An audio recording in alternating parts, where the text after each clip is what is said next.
कार्तिक कथा अध्याय 26। अच्छे कर्म करने से क्या मिलता है क्या नहीं, आइए इस कथा के माध्यम से जानते हैं। अगर चैनल पे नए हैं तो कार्तिक कथा सुनने के लिए चैनल को सब्सक्राइब करें।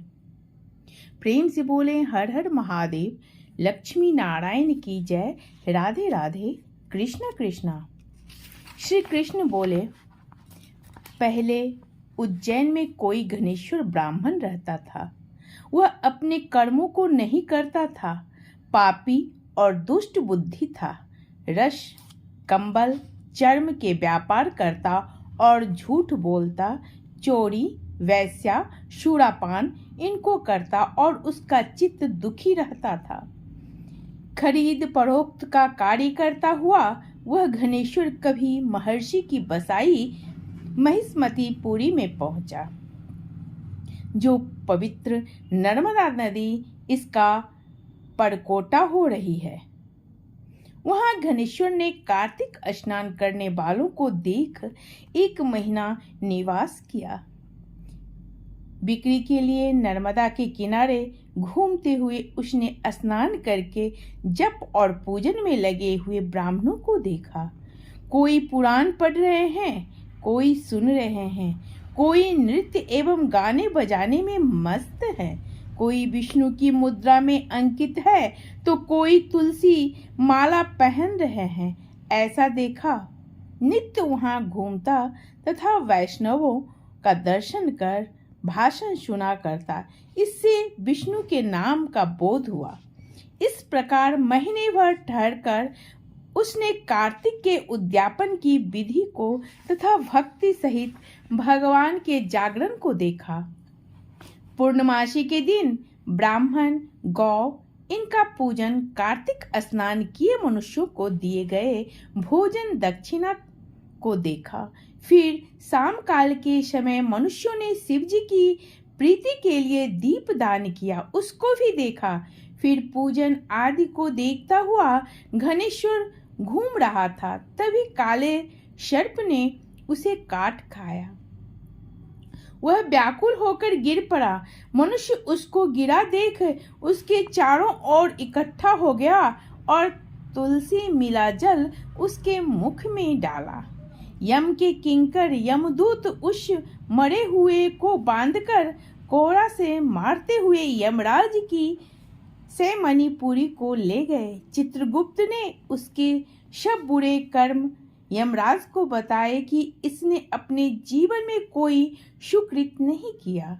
इसके दुष्कर्मों को वर्ष भर भी नहीं कह सकता हूँ। ये दुष्ट पाप की मूर्ति है, इसलिए कल्प तक ये नरक में निवास करे। श्री कृष्ण बोले, वह यमकाल और अग्नि को समान रूप दिखाता हुआ अपने सेवकों से क्रोध से वचन बोला, हे प्रेतपतियों, इस पाप स्वरूप को मुग्धरों से मारते हुए कुंभिपाक नरक में डाल दो। मुग्धरों के लगने से उसका सिर फूट गया।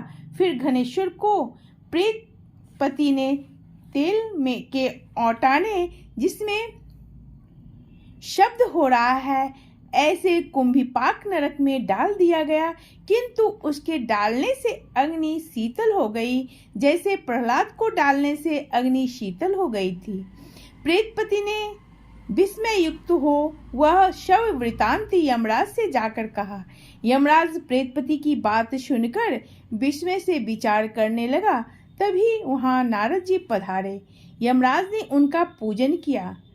उस घनेश्वर को वहां देखकर नारद जी बोले, हे अरुण नंदन, यह व्यक्ति नरक भोगने योग्य नहीं है, क्योंकि इसने अंतिम समय में नरकों को दूर करने वाला कर्म किया है। जो पुण्य करने वाले को दर्शन, स्पर्श और संभाषण सुनाता है, वह पुण्य के 6ठे अंश को पाता है। इस घनेश्वर ने अनगिनत कार्तिक व्रतियों का संसर्ग किया है, इससे इसमें पुण्य का 6ठा अंश है। इसने उनकी सेवा की है, इससे संपूर्ण व्रत का भागी है, क्योंकि व्रत से मिले पुण्य की संख्या नहीं है। भगवान कार्तिक का व्रत करने वाले मनुष्यों के बड़े पापों को भी अपने तेज से दूर कर देते हैं। अंत समय में तुलसी मिले हुए नर्मदा के जल से वैष्णवों ने इनको स्नान कराकर भगवान का नाम सुनाया। इससे इसके पाप दूर हो गए, उत्तम गति को प्राप्त होने योग्य हैं। विष्णु की इस पर कृपा है, इसलिए नरक में न गिरा जाए। जैसे गोले और सूखे पापों से नरक मिलता है, ऐसे ही अच्छे कर्मों से स्वर्ग मिलता है। इससे यह घनेश्वर यज्ञ योनि पाकर पाप भोगों को दिखाने वाले सब नरकों को देखकर मुक्ति को पावे। श्री कृष्ण बोले। यह कहकर जब नारद जी चले गए, तब उसके पुण्य मालूम होने पर यमराज ने दूत के द्वारा उस घनेश्वर को सब नरक दिखाने के लिए फिर बुलाया। प्रेम से बोले हर हर महादेव।